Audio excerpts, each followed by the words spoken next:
Welcome dear students. हम पढ़ रहे हैं क्लास 12 की केमिस्ट्री का चैप्टर नंबर 9 कोऑर्डिनेशन कंपाउंड्स और आज के लेक्चर्स में हम लर्न करने वाले हैं बॉन्डिंग इन कोऑर्डिनेशन कंपाउंड्स, यानी कोऑर्डिनेशंस कंपाउंड में सेंट्रल मेटल एटम और लिगेंड्स के बीच किस तरह की बॉन्डिंग है। इस बॉन्डिंग को एक्सप्लेन करने के लिए बहुत सारी थ्योरीज है, लेकिन हमारे एनसीईआरटी के सिलेबस में मेन 3 थ्योरीज है। कौन कौन सी है? फर्स्ट जो थ्योरी है उसका नाम है वर्नर थ्योरी, वर्नर थ्योरी है। सेकंड जो है उसे कहते हैं वैलेंस बॉन्ड थ्योरी, वीबीटी। जो थर्ड हमारे सिलेबस में है उसका नाम है क्रिस्टल फील्ड थ्योरी। ये 3 थ्योरी तो वो है जो हमारे एनसीईआरटी के सिलेबस में है। इसके अलावा वो जो और थ्योरीज जो हमारे सिलेबस में नहीं है उनमें से एक है हमारे पास है ligand field theory, ligand field theory, और एक और है मॉलिक्यूलर ऑर्बिटल थ्योरी, एमओटी।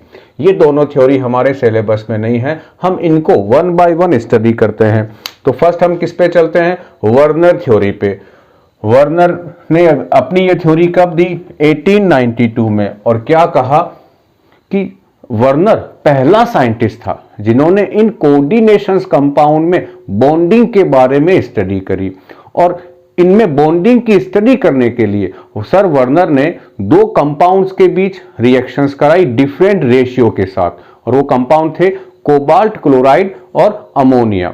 इन दोनों के बीच रिएक्शंस कराने पर उन्हें 4 डिफरेंट टाइप्स के कॉम्प्लेक्स कंपाउंड मिले। क्या है हमारे पास? सर वर्नर का पहला पॉइंट, वर्नर थ्योरीज ये केवल इंट्रोडक्शंस है, इनके जो एज्यूम्शंस है वो इसके बाद आएंगे। फर्स्ट क्या है वर्नर थ्योरी का कि Werner was first to study the bonding in coordinations compound. Werner पहले साइंटिस्ट थे। सेकंड क्या हमारे पास है? He obtain large number of complex compound from the reactions between cobalt chloride and ammonia. अब समझते हैं बच्चों काम की कंसेप्ट, यहां से उन्हें क्या क्या इंफॉर्मेशन मिलने वाली है। तो जो कंपाउंड्स बने उनको मैंने यहां बोर्ड पे मेंशन कर दिया है। ये उनका फॉर्मूला था, जब वर्नर ने उनके फॉर्मूले दिए तब ये वाले थे COCl3.6NH3 ये सारे। और इन्होंने क्या काम किया कि इनमें से हर एक कंपाउंड का क्या लिया? 1 मोल लिया। मान लो मैं इसका 1 मोल ले लेता हूं, तो किसका लिया? 1 मोल ऑफ COCl3.6NH3, और इसकी रिएक्शंस किससे कराई? AgNO3 से कराई। समझना अब क्या लिया? 1 मोल ये लिया, इसकी रिएक्शंस किससे कराई? AgNO3 से कराई। और क्या चेक कर रहे थे कि इन अमोनिया में और Cl में जो Cl है क्या इस CO के साथ जुड़े हुए हैं या ये अलग हो सकते हैं, यानी ये जो Cl है ये आयनाइजेबल है या नहीं है। तो जब रिएक्शंस हुई इस कंपाउंड की AgNO3 के साथ तो क्या बने? 3 मोल। 3 मोल क्या बने? AgCl। इसका मतलब है कि इसके जो तीनों Cl हैं वो क्या है? आयनाइजेबल हैं। ये तीनों Cl किस में चेंज हो जाते हैं? AgCl के AgNO3 के साथ रिएक्शंस कर लेते हैं। इसका मतलब तीनों Cl कैसे हैं? आयनाइजेबल हैं। तो यहां रिमूव करता हूं, यहां मैं क्या लिख देता हूं? यहां पॉइंट क्या था? Number of moles of AgCl। तो यहां AgCl कितने बने? 3 मोल। यदि यहां AgCl कितने बने हैं? 3 मोल बने हैं। इसका मतलब ये जो वैलेंसी है ये कैसी है? ये जो तीनों Cl हैं ये कैसे हैं? आयनाइजेबल हैं, ये आयन में चेंज हो रहे हैं। ठीक है, चलते हैं, कोई बात नहीं। अब इसने इस कंपाउंड को लिया सेकंड को, और यहां क्या कर दूं अब मैं? 5NH3। रिएक्शंस किसके साथ कराई? इसका कितना लिया? 1 मोल लिया। रिएक्शन किसके साथ हुई? AgNO3 के साथ। अब यहां पर भी कितने Cl हैं? 3 Cl हैं, लेकिन सेकंड कंपाउंड में जो AgCl के व्हाइट PPT बना है वो 2 मोल बना है। इसका मतलब इन तीनों Cl में से कितने Cl ऐसे हैं जो आयोनाइज हो रहे हैं, जो वाटर में डिसॉल्व करने पर आयन में चेंज हो रहे हैं? 2 Cl। तो एक Cl कैसा है? एक Cl वो है जो आयोनाइज नहीं हो रहा है। तो फिर दिमाग में क्या आई कि इसका मतलब ये जो कोबाल्ट है ये 2 तरह की वैलेंसी शो कर रहा है। ये कौन कह रहे हैं? ये सर वर्नर कह रहे हैं। तो यहां कितने बने? 2 मोल AgCl। दिमाग में रखना कि सेकंड कंपाउंड में तीनों Cl में से दो जो Cl हैं वो आयोनाइज हो रहे हैं और एक आयोनाइज नहीं हो रहा है। फिर इन्होंने लिया थर्ड कंपाउंड का 1 मोल। थर्ड कंपाउंड में यहां क्या है, 4 है। रिएक्शंस किसकी कराई, थर्ड कंपाउंड की। थर्ड कंपाउंड की रिएक्शन इन्होंने कराई AgNO3 के साथ। तो यहां क्या मिला हमें, 1 मोल AgCl मिला। तो यहां हमें क्या मिल रहा है, 1 मोल AgCl। यहां पर भी Cl 3 है, लेकिन 3 Cl में से केवल एक Cl ऐसा है जो वाटर में डिसोल्व करने पर Cl माइनस आयन के फॉर्म में डिसोसिएट हो रहा है। यानी तीनों Cl में से एक Cl कैसा है, आयनाइज हो रहा है Cl माइनस के फॉर्म में। बाकी जो 2 Cl हैं वो इसी के साथ जुड़े हुए हैं और वो अलग नहीं हो पा रहे हैं। इसका मतलब कोबाल्ट जो है, सर वर्नर ने क्या कहा कि यहां जो कोबाल्ट है वो 2 तरह की वैलेंसी शो कर रहा है। कौन कौन सी वैलेंसी, प्राइमरी वैलेंसी और सेकेंडरी वैलेंसी। और उसी के बेसिस पर उन्होंने इनसे क्या बनाए, इनके फॉर्मूले बनाए। फॉर्मूले कैसे बने यहां देखें। फर्स्ट केस में कितने Cl ऐसे हैं जो आयनाइजेबल हो रहे हैं, ये तीनों। तो ये जो तीनों है वो वैलेंसी जो आयनाइज हो जाती है उसे क्या कहा गया, प्राइमरी वैलेंसी। और जो प्राइमरी वैलेंसी है उसको स्क्वायर ब्रैकेट के बाहर लिखा गया। तो यहां क्या लिखूं मैं, CO कितने NH3 है यहां पर, फर्स्ट में 6, बाहर कितने लिख दूं मैं अब, Cl3। यहां बाहर किनको लिखा सर वर्नर ने, उनको लिखा जो आयनाइज हो रहे थे। और यहां तीनों Cl आयोनाइज हो रहे हैं। हमें कैसे मालूम चला, 3 मोल क्या मिला है, AgCl। सेकंड की रिएक्शंस कराई तो कितने मोल AgCl मिले, 2 मोल AgCl। तो यहां 3 में से कितने Cl ऐसे हैं जो आयोनाइज नहीं हो रहे हैं, 1। तो जो आयोनाइज नहीं हो रहा है वो अंदर आएगा। तो अंदर कौन कौन आएंगे, 5 तो अमोनिया और 1 Cl। तो फॉर्मूला क्या बनेगा, स्क्वायर ब्रैकेट CO NH3 का होल 5, एक अंदर Cl और बाहर 2 Cl। अब सेकंड में, थर्ड केस में आए। थर्ड केस में क्या है, 4 तो अमोनिया है और जो 3 Cl में से 2 Cl ऐसे थे जो आयोनाइज नहीं हो रहे थे, वो कहां आएंगे, ब्रैकेट के अंदर। तो यहां क्या लिखूं मैं, CO NH3 का होल 4, यहां Cl2 और एक बाहर Cl। और फोर्थ केस में भी सेम कंडीशन है, सेम है। फिर ये अलग अलग क्यों है, क्योंकि ये दोनों एक दूसरे के आइसोमर हैं। इनकी जो स्ट्रक्चर्स है वो डिफरेंट है। स्ट्रक्चर डिफरेंट होने से इनके कलर भी डिफरेंट है। इस तरह से क्या हुआ, इन दोनों के बीच रिएक्शंस करवाई, इनसे 4 कंपाउंड बने और इन चारों कंपाउंड में क्या चेक किया कि कौन से ऐसे आयंस है जो आयोनाइज हो रहे हैं और कौन से आयोनाइज नहीं हो रहे हैं। और इसी के बेसिस पर सर वर्नर ने क्या कहा कि ये जो कोबाल्ट है ये 2 तरह की वैलेंसी शो करता है। पहली वैलेंसी तो वो जो आयोनाइजेबल है और दूसरी वो जो आयोनाइजेबल नहीं है। और पहली वैलेंसी को क्या कहा, प्राइमरी वैलेंसी। कौन सी वैलेंसी, जो आयन में चेंज हो जाती है वो प्राइमरी, जो नहीं होती है वो सेकेंडरी। तो CO जो है फर्स्ट एग्जांपल में आए, कितने इस पूरे में से ऐसे कितने आयन हैं जो आयनाइजेबल हैं, 3। तो कोबाल्ट की इस कंपाउंड में जो प्राइमरी वैलेंसी है वो कितनी हो गई है, 3 हो गई है। अब मैं कहां चलता हूं, आगे जा रहे हैं हम। और अब हम क्या पढ़ने वाले हैं, सर वर्नर के मेन एज्यूम्पशंस क्या क्या थे, मेन पोस्टुलेट्स क्या क्या थे। तो मैं इस पूरे पोर्शंस को रिमूव करता हूं और क्या मेंशंस कर देता हूं, postulates of Werner theory. Werner theory के जो मेन पोस्टुलेट्स हैं वो क्या क्या हैं, हम उनको 1 बाय 1 लर्न करते हैं। फर्स्ट पोस्टुलेट्स क्या है कि जो मेटल है, कोऑर्डिनेशंस कंपाउंड का जो मेटल है वो 2 तरह की वैलेंसी शो करता है। फर्स्ट वैलेंसी को हम कहते हैं प्राइमरी वैलेंसी और दूसरी कौन सी है, सेकेंडरी वैलेंसी है। प्राइमरी वैलेंसी जनरली उस मेटल की वो वैलेंसी है जो अपने वो सिंपल सोल्ट में शो करता है। जैसे एग्जांपल लेते हैं NaCl। NaCl में Na पे चार्ज क्या है, +1 है, यानी NaCl में जो Na की वैलेंसी है वो ही प्राइमरी वैलेंसी है।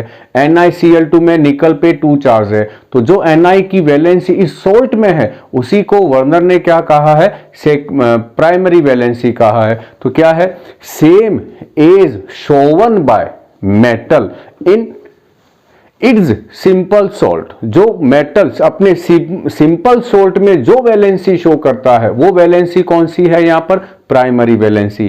जैसे PdCl4 पैलेडियम टेट्राक्लोराइड, तो यहां Pd पर क्या चार्ज है, प्लस का 4, तो इसकी प्राइमरी वैलेंसी कितनी हो गई, 4 हो गई। CrCl3 में क्रोमियम की प्राइमरी वैलेंसी 3 हो गई। NiCl2 में निकल की प्राइमरी वैलेंसी 2 हो गई। AgCl में सिल्वर की प्राइमरी वैलेंसी 1 हो गई। यानी यहां पर इसके अकॉर्डिंग प्राइमरी वैलेंसी कौन सी है, वो वैलेंसी है जो आयनाइजेबल है, जो वाटर में डिसॉल्व करने पर जनरली आयोनाइज हो जाती है। अब प्राइमरी वैलेंसी के बारे में और क्या हमारे पास है, जनरली आयोनाइजेबल, आयंस में चेंज हो जाती है, and satisfied by negative ion. ध्यान रखना है कि वर्नर के अकॉर्डिंग जो प्राइमरी वैलेंसी है वो किससे सेटिस्फाई होती है, नेगेटिव आयन से। जबकि अब हमें मालूम है कि ये किसी कोऑर्डिनेशन कंपाउंड के आगे भी क्या आ सकता है, आयन। ये आगे आयन आता है तो ये कौन सा आयन होगा, पॉजिटिव आयन होगा। यानी जो प्राइमरी वैलेंसी है, सर वर्नर ने तो केवल नेगेटिव आयंस के लिए क्या है कहा है, प्राइमरी वैलेंसी पॉजिटिव आयन भी सेटिस्फाई कर सकता है। अब आते हैं हमारे पास इसी का, इस प्राइमरी वैलेंसी को हम जो नई थ्योरी आने वाली है या जो हम कोऑर्डिनेशन कंपाउंड्स पढ़ते हैं उसमें हम इसे क्या कहते हैं, ऑक्सीडेशन स्टेट। तो रियल में जो प्राइमरी वैलेंसी है वो क्या है, ऑक्सीडेशन स्टेट है। ध्यान रखना प्राइमरी वैलेंसी क्या है, आयनाइजेबल है। कौन सेटिस्फाई करता है, नेगेटिव आयन, और जिसको हम आगे क्या कहने वाले हैं, ऑक्सीडेशन स्टेट। अब आ जाते हैं सेकेंडरी वैलेंसी पे। सेकेंडरी वैलेंसी ये काम की है, और क्या है, सेकेंडरी वैलेंसी कौन सेटिस्फाई करेंगे, या तो न्यूट्रल मॉलिक्यूल या नेगेटिव आयन। ये सारी जो थ्योरी है वो इस कंपाउंड के अकॉर्डिंग दी हुई है।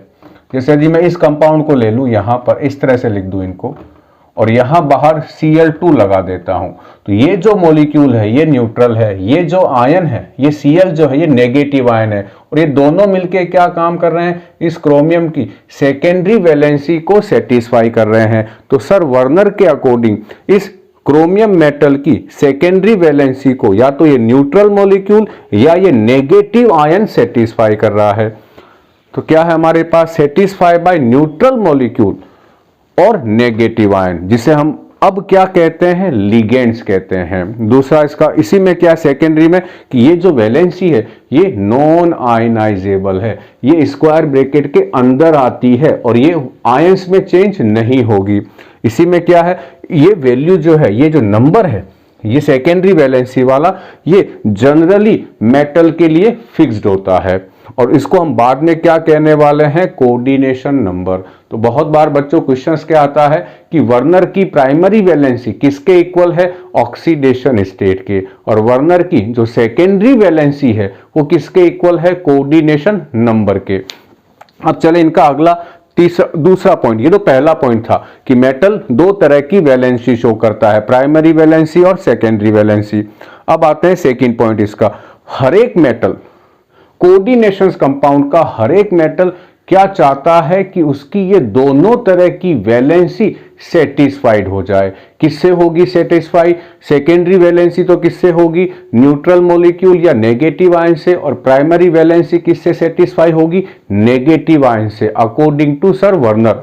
तो सेकंड पॉइंट क्या कहता है, every metal has a tendency to satisfy both its primary as well as secondary valency। दोनों वैलेंसी को सेटिस्फाई करने की ट्राई करता है metal in coordination compounds.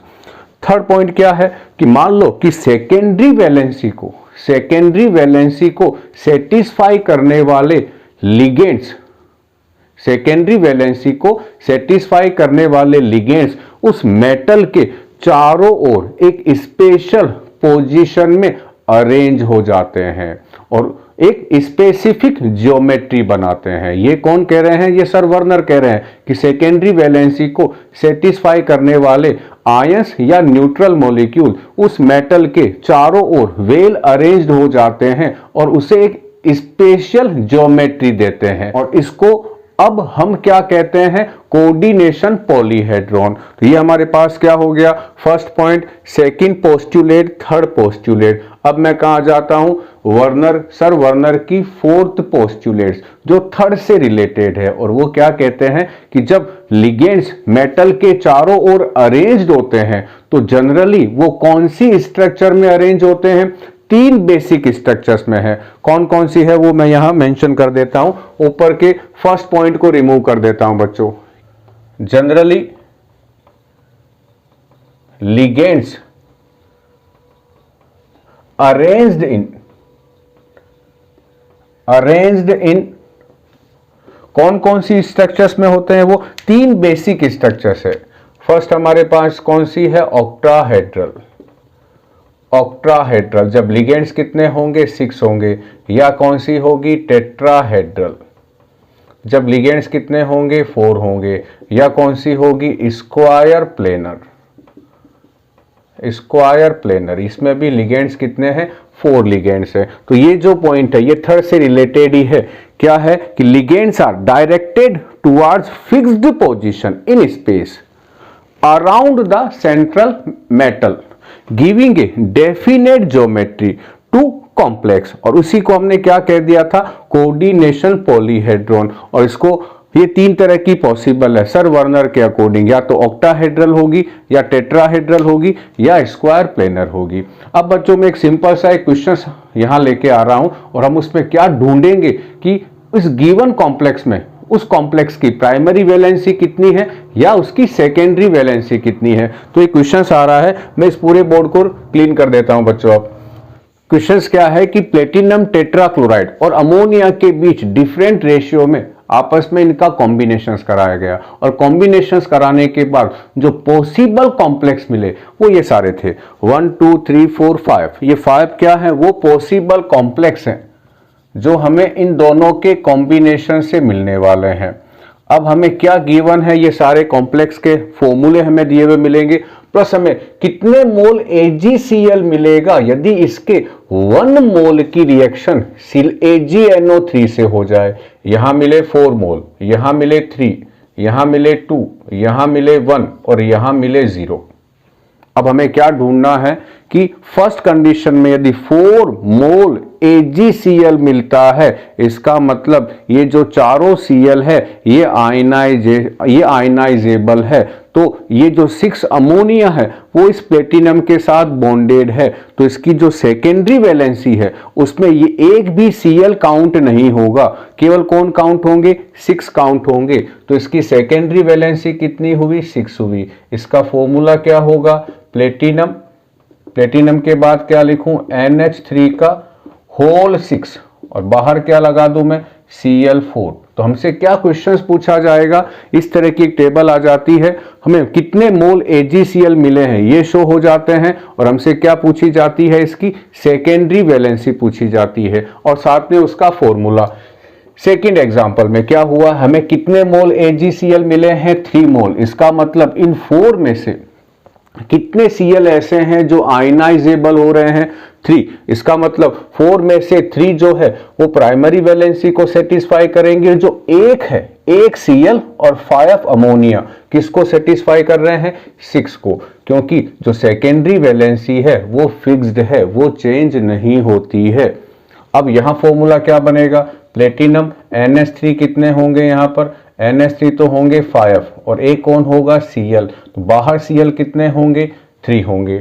Third case में कितने मोल AgCl मिला है? 2 मोल। इसका मतलब 4 Cl में से 2 Cl आयनाइजेबल है, 2 Cl आयनाइजेबल नहीं है। तो जो 2 Cl आयनाइजेबल नहीं है और यहाँ के 4 अमोनिया, ये 2 और ये 4 6 मिलकर क्या सेटिस्फाई कर रहे हैं? Secondary valency. तो फॉर्मूला क्या होगा इसका? प्लेटिनम NH3 का होल 4, यहाँ Cl और यहाँ बाहर, यहाँ अंदर 2 Cl और बाहर भी 2 Cl, 4 में से 2 अंदर 2 बाहर। अब आते हैं 4th नंबर फॉर्मूले में, कितने AgCl मिले हैं 1 मोल। इसका मतलब 4 में से केवल एक Cl ऐसा है जो आयनाइजेबल है, जो आयन में चेंज हो रहा है। तो कितने Cl ऐसे हैं जो आयनाइजेबल नहीं है 3, तो 3 Cl और 3 अमोनिया। कितनी हो गई सेकेंडरी वैलेंसी 6। तो इसका फॉर्मूला क्या होगा, प्लेटिनम NH3 का होल 3 और यहाँ पर भी Cl3 और यहाँ क्या आ जाएगा 1 Cl। ये इसका फॉर्मूला हो गया है। 4th 5th कंडीशंस में 1 मोल AgCl बना ही नहीं, इसका मतलब इसमें जो चारों Cl हैं वो आयनाइजेबल नहीं है। तो चारों Cl कहाँ आएंगे, स्क्वायर ब्रैकेट में, क्योंकि चारों Cl कौन सी वैलेंसी को सेटिस्फाई कर रहे हैं, सेकेंडरी को। तो 4 तो Cl और 2 अमोनिया, कितनी हो गई सेकेंडरी वैलेंसी 6। क्या बना हमारे पास, प्लेटिनम NH3 का होल ट्वाइस और यहाँ Cl4 और बाहर एक भी आयन नहीं होगा।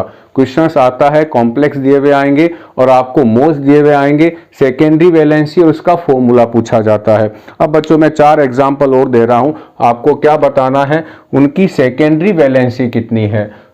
तो मैं यहाँ इनको लिख रहा हूं बच्चों, इसको रिमूव कर देता हूं। उसमें भी हमें क्या दिया हुआ होगा, सेकेंडरी वैलेंसी और कितने मोल AgCl बनेंगे। लिखा हुआ है PdCl2.4NH3 और यहां लिखा है 2 मोल क्या मिले हमें AgCl। फर्स्ट में, सेकंड में क्या लिखा, हमें क्या ढूंढना है, इनकी सेकेंडरी वैलेंसी ढूंढनी है। यहां लिखा हुआ NiCl2.6H2O और यहां भी कितने मोल मिला हमें AgCl 2 मोल। थर्ड में हमारे पास कौन है, थर्ड में है प्लेटिनम टेट्राक्लोराइड PtCl4 और यहाँ डॉट 2H2O है और यहाँ हमें कितने मिले AgCl के मोल 0 मोल मिले हैं। फोर्थ में हमारे पास है COCl3 डॉट 4NH3 और यहाँ हमें क्या मिला AgCl का 1 मोल मिला है, यहाँ हमें 1 मोल मिला है। और फिफ्थ हमारे पास है प्लेटिनम क्लोराइड डाइक्लोराइड और यहाँ है 2NH3 और यहाँ हमें 0 मोल मिला है AgCl का। तो अब हमें क्या काम करना है, जल्दी से चेक करो, हमें क्या चेक करना है कि इनकी सेकेंडरी वैलेंसी कितनी है और इनका फॉर्मूला क्या बनेगा। 2 काम हमारे पास है। तो सेकेंडरी वैलेंसी कितनी होगी, हम किससे चेक करेंगे कि कितने Cl ऐसे हैं जो आयनाइजेबल हैं, जो आयंस में चेंज हो रहे हैं। तो फर्स्ट केस में आ जाएं, यहाँ कितने मोल AgCl बना 2 मोल। तो ये दोनों के दोनों Cl कैसे होंगे आयनाइजेबल, तो दोनों Cl कहाँ आएंगे स्क्वायर ब्रैकेट के बाहर। तो ये 4 अमोनिया कहाँ, जो 4 अमोनिया किसको सेटिस्फाई करेंगे सेकेंडरी वैलेंसी को। तो सेकेंडरी वैलेंसी कितनी हो गई 4। फॉर्मूला क्या होगा इसका PD NH3 का होल 4 और बाहर क्या आ जाएंगे Cl2। अब आते हैं सेकंड केस में, NiCl2.6H2O कितने मोल AgCl मिला 2 मोल। इसका मतलब दोनों के दोनों Cl कैसे हैं आयनाइजेबल हैं। तो दोनों Cl कहाँ आएंगे स्क्वायर ब्रैकेट के बाहर। तो 6H2O कहाँ आएंगे ब्रैकेट के अंदर। तो फॉर्मूला क्या बनेगा NiH2O का होल 6, बाहर क्या आएंगे दोनों Cl। थर्ड में आए प्लेटिनम टेट्राक्लोराइड डॉट 2H2O और यहां हमें एक AgCl मिला ही नहीं। इसका मतलब ये चारों Cl कौन सी वैलेंसी को सेटिस्फाई कर रहे हैं सेकेंडरी वैलेंसी को, 4 ये और 2 वाटर के मॉलिक्यूल। तो सेकेंडरी वैलेंसी कितनी हो गई यहाँ पर 6, यहाँ पर कितनी हो गई थी यहाँ पर भी 6 थी, यहाँ पर भी 6 हो गई। फॉर्मूला क्या बनेगा प्लेटिनम Cl4 और H2O का होल ट्वाइस। तो फॉर्मूला बनेगा प्लेटिनम Cl4 H2O का होल 4 होल ट्वाइस, ये हमारे पास। और बाहर कौन आएगा, बाहर कुछ भी नहीं आएगा, यहाँ कोई भी काउंटर आयन नहीं होगा। अब आते हैं 4th नंबर में। 4th नंबर में क्या है COCl3 4NH3 1 मोल क्या मिला है AgCl। इसका मतलब इन तीनों Cl में से एक Cl ऐसा है जो आयनाइजेबल है। तो कितने Cl ऐसे हैं जो आयनाइजेबल नहीं है 2 Cl 4 अमोनिया। तो सेकेंडरी वैलेंसी कितनी हुई 6। फॉर्मूला क्या बनेगा 2 Cl और 4 अमोनिया स्क्वायर ब्रैकेट के अंदर आएंगे। तो ये कोबाल्ट, ये NH3 का होल 4, 2 अंदर Cl और 1 Cl बाहर आएगा। ये इसका फॉर्मूला हो गया। और आते हैं हम लोग लास्ट में, प्लेटिनम Cl2 डॉट 2NH3। यहां पर भी हमें क्या मिला, एक भी AgCl नहीं मिला। इसका मतलब ये दोनों Cl कौन सी वैलेंसी को सेटिस्फाई कर रहे होंगे, ये सेकेंडरी वैलेंसी को सेटिस्फाई कर रहे हैं। तो यहां कितनी हुई सेकेंडरी वैलेंसी, 2 तो ये 2 ये 4, और इसका फॉर्मूला क्या बनेगा, प्लेटिनम NH3 का होल ट्वाइस और ये Cl2, बाहर एक भी नहीं आएगा। ये बच्चों क्या हो गया हमारे पास, सेकेंडरी किसी का भी यदि हमारे पास फॉर्मूला हो और कितने मोल AgCl बनते हैं, उसके बेसिस पर हम क्या बता सकते हैं कि उसकी सेकेंडरी वैलेंसी क्या होगी, उसका फॉर्मूला क्या होगा। अब आ जाते हैं बच्चों, लास्ट टॉपिक हमारे पास क्या है, limitations of Werner theory. Werner theory की लिमिटेशंस में मेन 2 लिमिटेशंस है। फर्स्ट क्या है, कुछ एलिमेंट्स ही कोऑर्डिनेशंस कंपाउंड्स क्यों बनाते हैं, सारे एलिमेंट्स कोऑर्डिनेशंस कंपाउंड्स क्यों नहीं बनाते। इसका जो आंसर है हमने कौन से चैप्टर में लर्न कर लिया है, डी ब्लॉक में। 3 रीजन थे वहां पर। तो पहला ड्रॉबैक क्या है, पहली लिमिटेशंस क्या है वर्नर थ्योरी की, सारे एलिमेंट्स कोऑर्डिनेशंस कंपाउंड्स क्यों नहीं बनाते। सेकंड क्या है कि इन कोऑर्डिनेशंस कंपाउंड्स की शेप डेफिनेट क्यों होती है, क्या रीजन है कि इनकी शेप डेफिनेट है। थर्ड रीजन क्या है कि ये कलर्ड क्यों होते हैं, और चौथा रीजन है कि इनकी डेफिनेट मैग्नेटिक प्रॉपर्टी क्यों है, इनकी मैग्नेटिक प्रॉपर्टी चेंज क्यों नहीं हुई।